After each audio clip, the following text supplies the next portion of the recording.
welcome back to our Ask the Agronomist video series. I'm Kyla Watson here with Phil Long in the same room. Can you believe it? Wow. What a difference a few weeks or months make, I guess. But right. Yeah, it's good to be back and at least somewhat, being a part of normal again. Exactly. Great timing, as we did just have a little bit of a frost event. So that's basically the reason we got together here and want to assess it in person. A special event, I guess. Yeah, this last weekend, Mother's Day, it seems like, there's lots of different superstitions and so forth. But unfortunately, we had everything in a good timing, or a lot of cases we did, and got some pretty cold temps, even for more than just one day. Right. Unfortunately. So, and very widespread for that matter as well. Yeah, throughout our territory and East Coast. I know a lot of areas got snow and stuff too. So. Yep, we've been blessed with the early season, so we did actually have a lot of corn and soybeans popping up through the ground for the event. Yeah, a lot of crops up at varying stages. I know across Latham country, a lot of reports coming in, which is good, but now we got to kind of assess and decide what's going to happen and what the effects might be from what we had this weekend. So. All right, very good. Well, today we're going to be talking about the corn and the soybean side of it. So let's just start with some indicating factors. Sure. So I'm going to use 28 degrees. Seems like we talk about this a lot. I feel like we just did one last fall talking about maturity and getting frost before it matures, and now we're on the other side, early season, talking about frost damage in the early vegetative stages. And 28 degrees really still kind of is that cutoff line. So I'm going to use that as an example because in Iowa and south, there's a lot right on that line. North of us, there's a lot that are below that line. Right. So that's kind of the hard freeze that we talk about with a lot of things. I know right here at our weather station at the plant, it was Friday night. We got it at about in the middle of the night, about 29 degrees. So 28, 29 degrees, that's going to be like a slight freeze or frost event. Under that is going to be a hard freeze. So if you're in that less than 28 degree category, you're going to be looking at probably worse situations if the crop's out of the ground very far. Okay, makes sense. So what does the role of the soil temps play into it? Yeah, we've been talking a lot about soil temps, and the other thing that's going to come into play is seeding depth. We talk about how important it is to get that corn planted and the beans planted at that proper depth, and that's going to come into play. And soil temperature is one of those things. We're still sitting at 50 degrees, even this morning, and across the state. North of us, it's a little lower than that. But the good thing is that's a little bit of a buffer. And really when that comes into play is those cold temps. So if you're seeing 24, 25 degrees, like some of our northern areas are, if your soil temp is it's still going to be there to buffer. So if it's still in the 40s, you still have that potential that it's going to buffer that, because it'll save that growing point. So we're going to talk about that. But it's going to kind of buffer that, as a cold air comes across, that soil will help buffer some of that damage below ground. Okay, very good. Well, speaking of the growing point, that segues quite nicely into the corn side of things. Sure. So I think it's important, and I brought some corn plants to demonstrate this, but it's important to understand where you're sitting at. So like I said, we've got a wide range of conditions. These plants are from our field out here. So, planted about two and a half weeks ago. Coming out of the ground nicely, and you can see planted on my soil knife here, they're kind of at the 1 inch mark. So right at 3 inches there is a soil line, which is right where you want to see it. So perfect. Really, where is the growing point? Well, it should be about 3/4 of an inch below the soil line. That's right where it's at. So you can see just above the 2 inch mark on my knife, you can see that little node there. We'll also post pictures of this, but just gives you a good indication how protected it is below ground, and that's why we say planting depth is so important with corn, because if you push that, shallow up that planting depth, that growing point is going to be closer to the surface.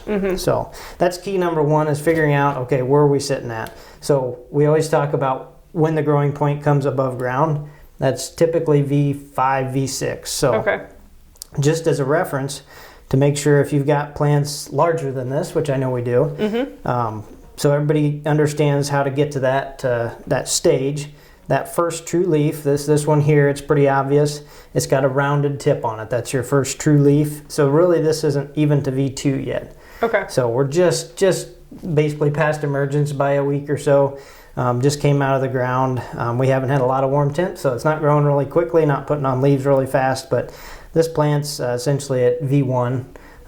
Growing point is still well below ground. So Good place to be. yes, good place to be when we get these cool temperatures. So the symptoms that are going to show up, and it's evident in these, and you can look out in the fields and see it about every field I drive by around here. You see that yellow, and as you walk out in the field, you're going to start to see the brown. You're going to see yellow discoloration, kind of watermarked.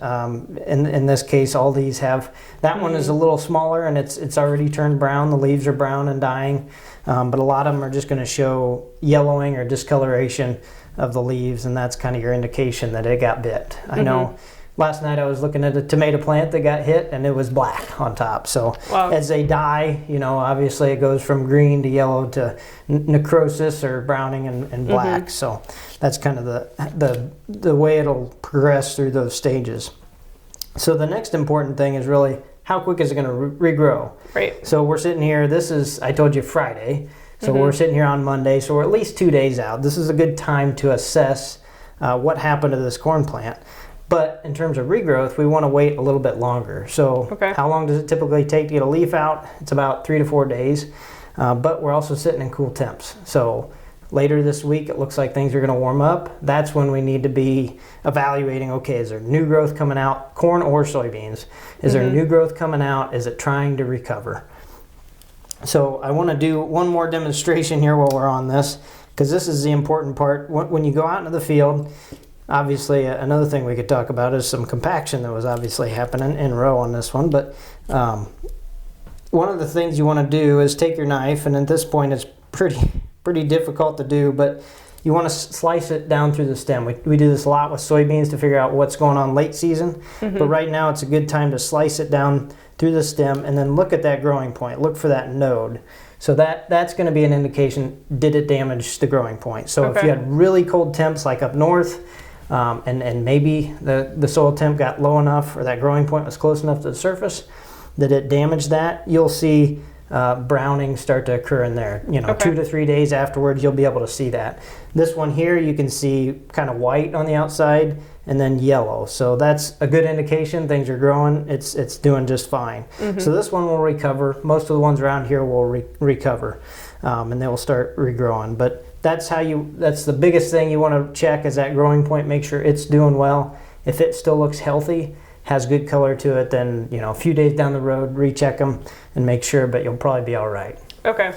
So patience is key, really waiting for that new growth as well. Yep. Patience, it seems like, is always a virtue when it comes to crops and agronomic situations, but this is one of those where you just got to be a little bit patient because there's a cost. There's an offset there. If you choose to disregard it, those plants will probably recover, and then you replant, so you've already pushed your planting date back and gone to a later planting. So we're at that point where we're going to start to lose yield for later planting. So it's important to evaluate that because the corn plant's already growing and it's growing strong. It's just going to have to pop out new growth and it's ready to grow. Okay, very good. So let's talk about soybeans. I know this is maybe a little bit more of a concern for those farmers that did have soybeans in the ground and then coming out of the ground as well. Sure, yeah. Soybeans are, I'm going to steal one from you there. Soybeans are, we just talked about this a few weeks ago, how soybeans are a little tougher in ground, a little more tolerant to cold damage and so forth in ground, at least during germination. Once they get above ground, it's a little bit different. So, corn is a warm season grass, so you'd think it's not that tough, but its defense mechanism is the growing point stays below ground for a few weeks. So soybeans are not like that. Their growing point is essentially right under the cotyledons. So there's your cotyledons, those seed leaves coming out. This particular plant here, you can see just cracking the surface. So that hook, or the hypocotyl hook we call it, just pushing through the surface. So it's a very early stages, but that growing point is still right below those seed leaves. So that's the critical point. So when you look at a soybean and to determine how much frost damage it has, what you want to pay attention to, and this one isn't very big, but you want to look at this part of the plant, so the hypocotyl. So look underneath there. If you see browning on that stem or that hypocotyl, that's a bad sign. Okay. Because the thing about soybeans, and we've talked about this a lot, these are young plants here. I'm going to try to push these leaves out a little bit. You can just barely start to see the that first true leaf come out. But at every node, at every leaf in a soybean plant has a meristem. So the growing point may be at the top, but these cotyledon, this node at the cotyledons has another meristem, so it can regrow from there. So if you're in a situation where we've got some farmers that have soybeans well out of the ground, they may be well past this stage of VE, they may be on to VC, or maybe even closer to V1. So this means that the cotyledons are out, and then they have those first true unifoliate leaves, so just a single leaf, not quite to V1 yet. Those leaves, if those burn off and you still see these sitting okay, you're still okay. That plant has an opportunity to regrow. Okay, very good. So what about this example here? This one was emerged just a little bit more, and you can tell it too. Yeah, sure. So that's a good example. This one here, looking at it in the field as it came up, has maybe a better indication of frost damage on it. So it's got some yellowing and so forth around the tips or the edges of the cotyledons. It kind of looks like a potassium deficiency, actually, or a halo effect or something like that. But if you look a little harder, even those first true leaves, the unifoliates, have a little bit of brown on them. So that's an indication that wind that we had just came over and just burnt, the top part of that plant.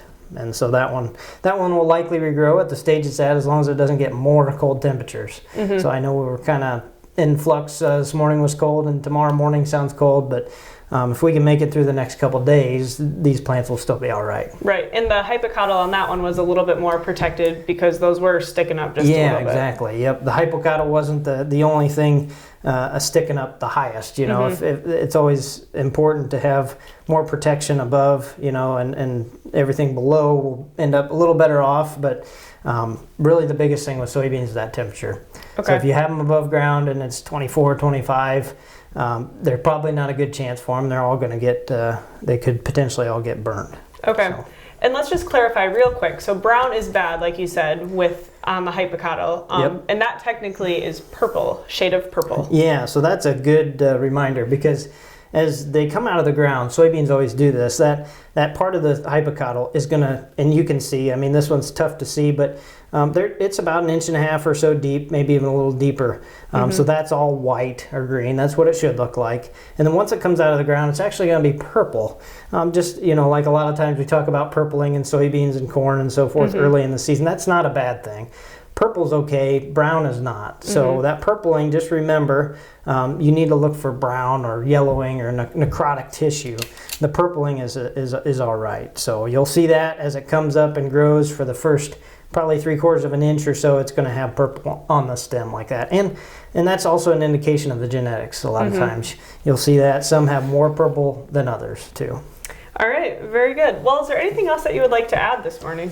No, and I think there's a lot to this topic, and there's going to be a lot of questions, a lot of calls. Obviously we're here to help in any way that we can, but the biggest thing is patience. Going out there later this week and evaluating. Go out now and kind of getting an understanding of, okay, this is what it looks like now, and then go out in a few days and decide, after we get back into those 70-degree temps or closer into the 60s, when things start to grow, because at 45, 50 degrees, nothing's going to be growing in the ground or above ground, really. So you want to go out and evaluate when it's trying to regrow, and then say, okay, is it gonna make it? Is it not? And probably later this week we'll have a better understanding in a lot of cases whether they're going to regrow or not. So that's important to consider. You don't want to put yourself behind. If these plants are all going to survive, then you definitely want to leave them. Right. If it's going to be spotty or there's death, plant death intermittent, then that's a different consideration. But evaluating the stand instead of just getting frustrated and going out there and redoing it is